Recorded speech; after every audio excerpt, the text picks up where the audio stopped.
Again, who are you? Well, I'll be.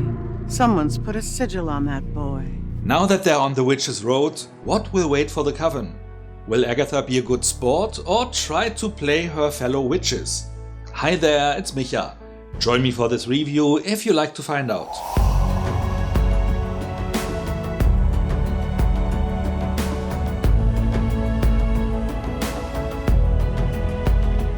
The episode starts with everyone realizing that Sharon is not a witch. Helpful interjection, random woman with no obvious magical qualities. Hey, she has a name. It's Mrs. Hart.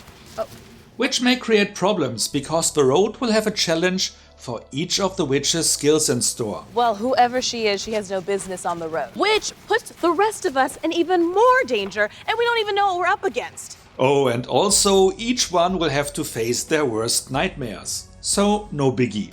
The road then leads to a house where the first test comes in form of a riddle. My age has value. I'm no fun alone. I mess with your mind.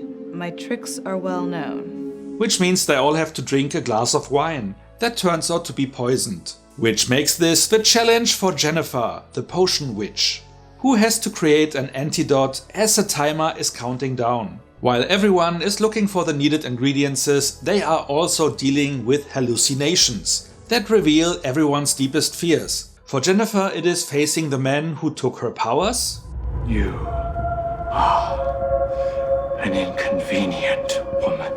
For Alice, facing her suicidal mother. It's my turn now. It's going to kill me. Don't say that. And for Lilia, some yet undetermined dead person. Meanwhile, Sharon is reliving how Wanda put a loved one under her spell, which puts herself in a coma. For Agatha, who of course did not drink the wine at first until her coven made her, it is connected to losing her child. Ultimately, Jennifer masters her task after a pep talk from Agatha. Well, sort of. I have always hated you. If this is a pep talk, they can take your power, Jen. But they can't take your knowledge. They then all drink the antidote, but only remembered to also give some to Sharon at the last second. What? Before they leave the house through the oven, while the interior is getting flooded. After a slide back down to the road, they have to realize that they might have been too late with feeding Sharon the cure. Sharon's dead. Ending the episode with her death and Agatha asking, "Who's Sharon?" With the reveal that for each witch there is a challenge, we learn that there is likely an episode dedicated to each. This one was all about the potion witch, so the task for the protection witch, divination witch and green witch remains.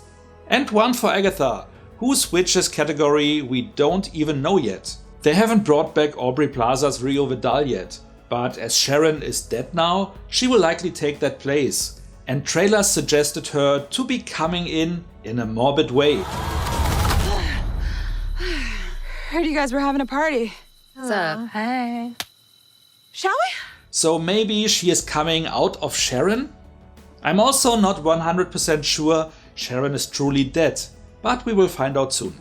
With episode 1 being all about Agatha freeing herself, episode 2 about assembling the Coven, and this third entry being the first quest, if we follow this structure, this would mean the next 4 chapters up to and including episode 7 will cover the next tasks. As there are 9 chapters overall, of which the last 2 are streaming the same day, we will then likely have a 2-episode finale, the first one bringing it all together and the second closing it out. Though another possibility would be to have one odd episode along the way, maybe a flashback to Agatha's past, before we return to the current timeline so that the finale is just the last chapter. Hey, a bit of advice. Yeah. Watch your back with Agatha. The one big reveal this week was the fact that rumor has it that Agatha traded her own child for the Darkhold back in the day, with one scene highly suggesting that the teen may be her son. I doubt she'd even recognize her own son if he showed up at her doorstep. That for sure would explain the sigil spell someone put on him that keeps every witch from learning anything about him. and would also fit in with what Agatha saw in her hallucination. As expected, Agatha tried to double-cross her fellow witches, and I guess this will not be the last time along the way. My prediction is that though her plan is to reach the end of the road by any means necessary, including sacrificing her Coven members, by the time she actually ends up there, she will have had a change of character, or returned to her original character, as she likely was corrupted by the Darkhold, as you are when you use it, and may have been a truly good witch a very long time ago. As a last call out, nice allusion with the oven in this episode, which triggered a funny remark from Lilia. I am not climbing in an oven. That happened to a friend of mine once. She had a lovely house too. I hope they continue to throw in those little nuggets of witch lore and pop culture nods. And with that being said, let's get to the rating. I liked this chapter about as much as the previous one, so let's go with the same score of 8 out of 10 points. Nothing too crazy yet, so I hope the show will lean a little bit more into the possible wackiness and maybe dives deeper into the horror realm of the MCU. And maybe they do, because have you noticed the name drop of Mephisto? They say no one really knows what happened to him. They say he might be dead, or an agent of Mephisto. Mentioned here for the very first time, so fingers crossed we will hear more of that, maybe even during this show. What about you? Do you think Sharon is really dead? And if so, would she only be gone from the Witch's Road and is returned home where she belongs? Or do you also think that there may be more to her yet to come? Whatever you like to share, let me know in the comments. And if you enjoyed this video, feel free to like, share or subscribe. So much for now, see you next time and thanks for watching. They are also dealing with hallucination and would also fit in with what Agatha saw in her hallucination. With the reveal,